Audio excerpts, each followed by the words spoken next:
20 de julho de 2023. Nós estamos na quinta-feira da 15ª semana do Tempo Comum. Em nome do Pai, do Filho e do Espírito Santo. Amém.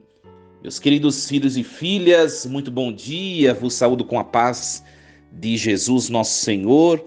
Nesta manhã desta quinta-feira, nós vamos meditar o texto do Êxodo, no capítulo 3, versículos do 13 ao 20. Naqueles dias, ouvindo a voz do Senhor do meio da sarça, Moisés disse a Deus: Sim, eu irei aos filhos de Israel e lhes direi: O Deus de vossos pais enviou-me a vós. Mas se eles perguntarem: Qual é o seu nome? O que lhes devo responder? Deus disse a Moisés: Eu sou aquele que sou. E acrescentou: Assim responderás aos filhos de Israel: Eu sou, enviou-me a vós. E Deus disse ainda a Moisés: Assim dirás aos filhos de Israel: O Senhor, o Deus de vossos pais, o Deus de Abraão, o Deus de Isaque, o Deus de Jacó, enviou-me a vós. Este é o meu nome para sempre, e assim serei lembrado de geração em geração. Vai, reúne os anciãos de Israel e dize-lhes: O Senhor, o Deus de vossos pais, o Deus de Abraão, o Deus de Isaque, o Deus de Jacó, apareceu-me dizendo: Eu vos visitei e vi tudo o que vos sucede no Egito, e decidi tirar-vos da opressão do Egito, e conduzir-vos à terra dos cananeus, dos hititas, dos amorreus, dos ferezeus, dos heveus e dos jebuseus, a uma terra onde corre leite e mel. Eles te escutarão, e tu, com os anciãos de Israel, irás ao rei do Egito e lhe direis: O Senhor, o Deus dos hebreus, veio ao nosso encontro, e agora temos que ir a 3 dias de marcha no deserto para oferecermos sacrifícios ao Senhor nosso Deus. Eu sei, no entanto, que o rei do Egito não vos deixará partir, se não for obrigado por mão forte. Por isso estenderei minha mão e castigarei o Egito com toda sorte de prodígios que vou realizar no meio deles. Depois disso, o rei do Egito vos deixará partir. Palavra do Senhor. Graças a Deus. Meus queridos, nós estamos acompanhando a história da salvação. A igreja, ela vai dispondo os textos bíblicos de maneira gradativa. Nós começamos lá em Adão e Eva, passamos Abel e Caim, depois passamos a história de Noé, etc., né? Depois a história dos patriarcas, começamos em Abraão, depois Isaque, depois Jacó, a história dos filhos de Jacó, sobremaneira de José, que nós vimos na semana passada, né, o desenrolar da história. E agora nós continuamos. Depois que o povo se torna escravo no Egito, a história não acaba desse jeito, porque Deus não quer de maneira final a morte do ser humano. Deus quer que o ser humano viva. Deus quer o ser humano feliz. Por isso que Deus, enquanto há tempo, enquanto nós ainda habitamos no tempo e no espaço, Deus, ele sempre nos dá uma possibilidade de recomeçar. Sempre, sempre, sempre. Ninguém neste mundo pode dizer: minha vida vai parar por aqui, no sofrimento, na morte, na dor, na desilusão, enfim. Não. Enquanto nós respiramos e ainda estamos nesse mundo, nós temos a oportunidade de recomeçar, e Deus, ele está conosco. É isso que experimenta o povo de Israel. Estava escravo no Egito, parecia que era o fim.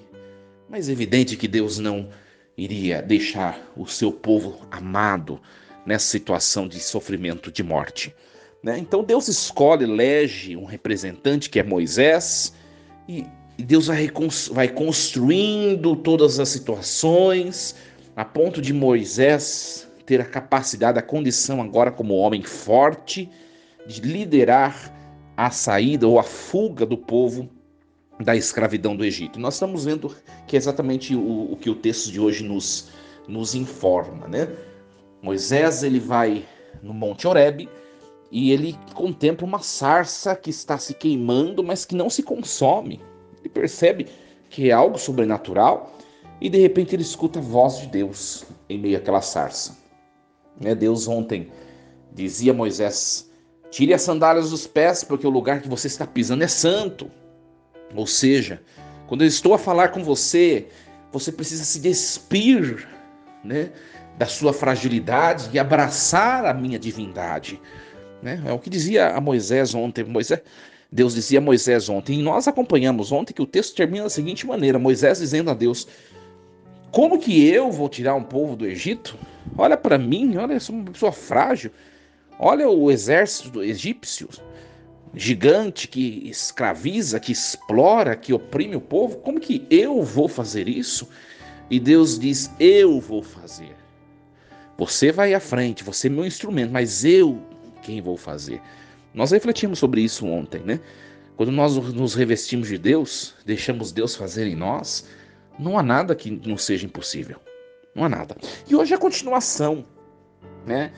Deus disse, Moisés, aliás, pergunta para Deus: mas o povo, se eu for falar para o povo que o povo vai ser liberto, ninguém vai acreditar, né? Eu vou falar: Deus me apareceu e, e disse que vai nos libertar. E o povo não vai acreditar.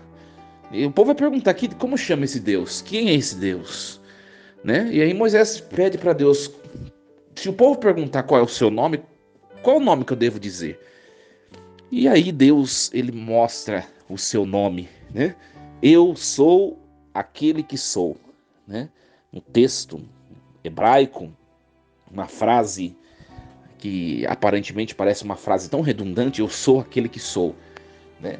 E o que representa este nome que Deus entrega a Moisés, né? Representa que Deus, ele é eterno. Eu sou aquele que é, eu sou aquele que sou, eu sou aquele que será.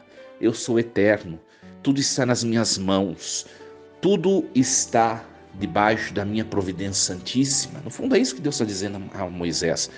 Vai ao povo e diz: o Deus de vossos pais, Abraão, Isaque, Jacó, ele vai nos libertar da escravidão do Egito, vai prender os egípcios e nós vamos sair com o braço forte da escravidão. E quando o texto sempre nos traz essas palavras, né? O Deus de Abraão, de Isaque, de Jacó, o que quer dizer? O texto, essa afirmação nos convida ao povo e também convida a nós a olharmos para trás, para os nossos antepassados. Abraão, Isaque, Jacó já tinham passado na vida desse povo, mas eram seus antepassados, eram seus pais. E o povo sabia da história que Deus construiu com os seus pais, Abraão, Isaque e Jacó. E o povo sabia que Deus nunca abandonou os seus pais, Abraão, Isaque e Jacó. E é por isso que Deus manda Moisés dizer essa frase: é o Deus de Abraão, de Isaque e de Jacó, para lembrar ao povo que Deus continua não abandonando o povo, mas que Deus está presente e que ele vai intervir nessa história de sofrimento, de escravidão. Na nossa vida, meus queridos, sempre colocar a palavra na nossa história. Também é importante nós olharmos para trás, né? O problema é que tem gente que olha para trás e que se reporta somente às situações de morte, né? Às situações de perda e fica ruminando isso. Mas a palavra nos convida a olharmos para trás e vermos outras coisas, vermos o contrário. Quantas vezes Deus nos proporcionou tempos de abundância, de bênçãos, de conquistas e de realizações. Quantas situações Deus nos proporcionou, situações de vida, de alegria, né? De realização pessoal. É isso que nós somos convidados a fazermos. O Deus de vossos pais, né, foi auxiliado por Deus, Abraão, Isaque, Jacó, e nós também. Nós também. Você que está escutando essa mensagem nesse dia, nesta quinta-feira, dia 20 de julho, olhe um pouquinho para trás. Quanta coisa boa você já viveu. Quantas situações boas. É evidente que também Quantas situações difíceis, desafiadoras, com certeza, mas quantas situações boas, quantas conquistas você já teve? Você é ou não é uma pessoa vitoriosa no seu hoje? Eu tenho certeza, meus queridos. Eu tenho certeza que você, apesar, se você estiver passando por problemas, por dificuldades no seu hoje, mas eu tenho a mesma certeza que você já venceu muita coisa na sua vida. E é isso que deve ser o motor, ou melhor, o combustível, para que nós continuemos a lutar, na certeza de que Deus continua nos honrando, continua junto de nós. Continua junto de nós. E Deus aqui lhe entrega a promessa para Moisés. A promessa é essa: vocês serão libertos da escravidão do Egito. Os egípcios vão se colocar na frente de vocês e eu vou ser obrigado por mão forte a humilhá-los. Eu vou ser obrigado por mão forte a castigá-los. O que quer dizer isso para nós? Quer dizer a seguinte coisa, minha gente. Aquilo que Deus tem para nós, se nós de fato, com a nossa vida, com o nosso respirar, com as nossas escolhas, se nós nos unirmos a Deus de maneira constante, frequente, com a nossa vida, né? Aquilo que Deus tem para nós, ninguém vai nos tirar. Preste bem atenção nisso.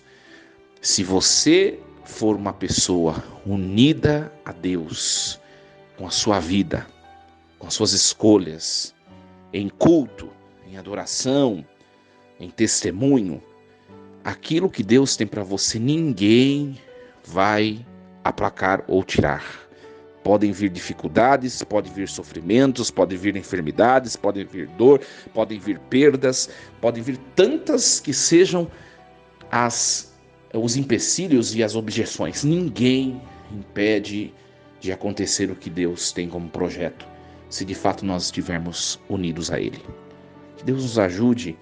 Eu não sei como você está vivendo a sua vida espiritual, eu não sei qual é o papel de Deus na sua existência, mas comece a ser um pouco mais de Deus. Comece a conversar mais com Deus, comece a viver a religião que serve para nos ajudar, né?